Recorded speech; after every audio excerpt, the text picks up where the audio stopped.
नमस्कार दोस्तों। आज बात करेंगे रैंकिंग पहेलियों की। अरे, ये नाम सुनते ही थोड़ा सा डर लगता है ना? पर चिंता मत कीजिए, आज हम इसी डर को भगाने वाले हैं। मैं एक ऐसा तरीका बताने वाला हूं जिससे ये मुश्किल पहेलियां सही में बच्चों का खेल लगने लगेंगी। तो चलिए, सीधे एक सवाल से शुरू करते हैं। देखिए, पहली नज़र में ऐसा लगता है ना कि बस कंफ्यूज करने के लिए ही इतनी सारी जानकारी दे दी है। मतलब बाएं से रैंक, फिर दाएं से रैंक, फिर बीच में कुछ लोग, समझ ही नहीं आता कि आखिर शुरू कहां से करें। लेकिन घबराने की बिल्कुल जरूरत नहीं है। देखिए, इन पहेलियों को हल करने के लिए ना कोई जादू टोना नहीं चाहिए, बल्कि एक बहुत ही सिंपल, एक ऐसा तरीका है जिसे बार बार इस्तेमाल किया जा सकता है। और ये तरीका इन उलझी हुई पहेलियों को एक आसान सी जीत में बदल सकता है। और इसका असली राज क्या है? फॉर्मूले रटना नहीं, बल्कि प्रॉब्लम को समझना। हमें करना बस इतना है कि इसे छोटे छोटे समझने लायक हिस्सों में तोड़ना है। और यकीन मानिए, एक बार हम हर हिस्से को समझ गए ना, तो पूरी पहेली अपने आप सुलझ जाएगी। और यही है हमारी आज की मेन स्ट्रैटेजी। इसे हम कह सकते हैं टीचर मेथड। किसी भी रैंकिंग प्रॉब्लम को समझने की चाबी बस ये सिंपल सा 3 स्टेप का प्रोसेस है। स्टेप 1, हम कॉन्सेप्ट को डिफाइन करेंगे। स्टेप 2, उसे एक असली दुनिया के उदाहरण से जोड़ेंगे। और स्टेप 3, फिर उसे सवाल पर अप्लाई करेंगे। तो चलिए देखते हैं कि ये काम कैसे करता है। ठीक है, तो अब इस मेथड को एक्शन में देखने का टाइम आ गया है। हम शुरुआत करेंगे सबसे बेसिक, सबसे फंडामेंटल रैंकिंग पजल से, यानी एक लाइन में कुल कितने लोग हैं ये पता लगाना। तो ये है हमारा सबसे फाउंडेशनल फॉर्मूला। ज़्यादातर रैंकिंग पहेलियां पता है यहीं से शुरू होती हैं। जब भी किसी एक ही इंसान की रैंक लेफ्ट से भी दी हो और राइट से भी, तो बस इस फॉर्मूले का इस्तेमाल करके टोटल लोग कितने हैं ये निकाला जा सकता है। लेकिन सवाल ये उठता है कि हम ये -1 करते क्यों हैं? अच्छा सोचिए, मान लीजिए कोई एक लाइन में खड़ा है।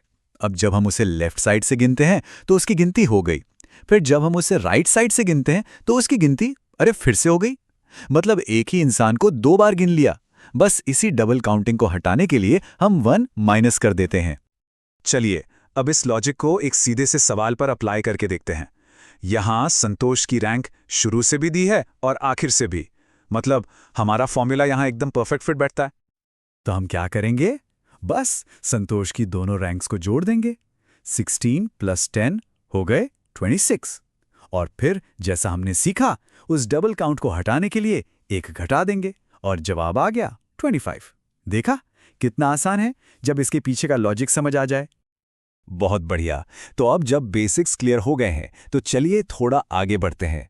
अब बात करते हैं एक ऐसे कॉन्सेप्ट की जो अक्सर लोगों को कंफ्यूज करता है।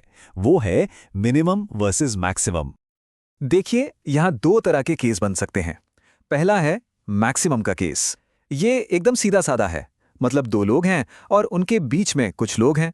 एक सिंपल सीधी लाइन। लेकिन दूसरा केस है मिनिमम का। यहां पर चीजें थोड़ी ट्रिकी हो जाती हैं। इसमें लाइनें एक दूसरे को क्रॉस कर जाती हैं, जिसे हम ओवरलैप कहते हैं। और असली खेल इसी ओवरलैप को समझने का है। तो सवाल ये है कि हम इस ओवरलैपिंग की स्थिति को पहचानेंगे कैसे? इसका एक बहुत ही आसान सा नियम है। जब भी दोनों रैंक का जोड़ सवाल में दिए गए कुल लोगों से ज्यादा हो जाता है, तो इसे ओवरलैपिंग कहा जाता है। ये एक बहुत ही जरूरी संकेत है, इसे याद रखिएगा। तो चलिए अब घूमकर अपनी पहली वाली पहेली पर वापस आते हैं। अब हमारे पास इसे सॉल्व करने के लिए सही टूल्स है, तो देखिएगा ये कितनी आसान लगेगी। सवाल में हमसे न्यूनतम यानी मिनिमम संख्या पूछी है, और इसका सीधा मतलब है कि हमें ओवरलैपिंग वाला फॉर्मूला इस्तेमाल करना है।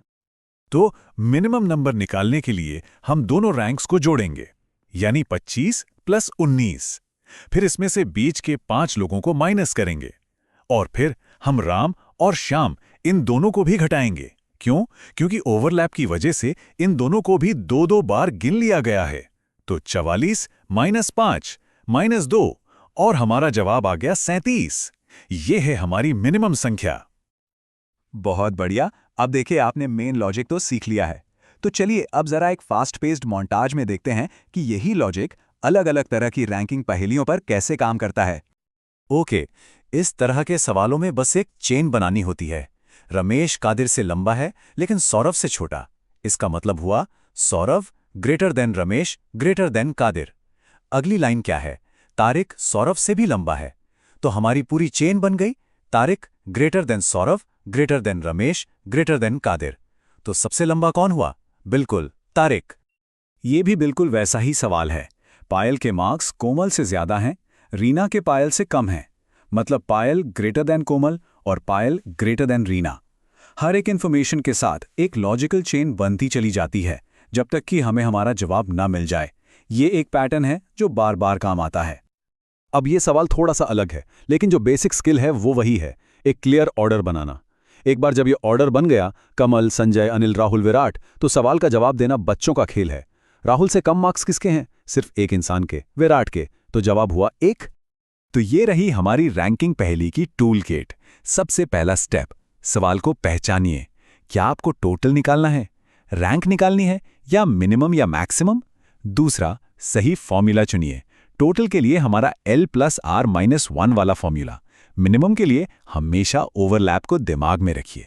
और अगर तुलना करने वाले सवाल हैं तो बस एक लॉजिकल चेन बनाते जाइए, जैसे A greater than B greater than C।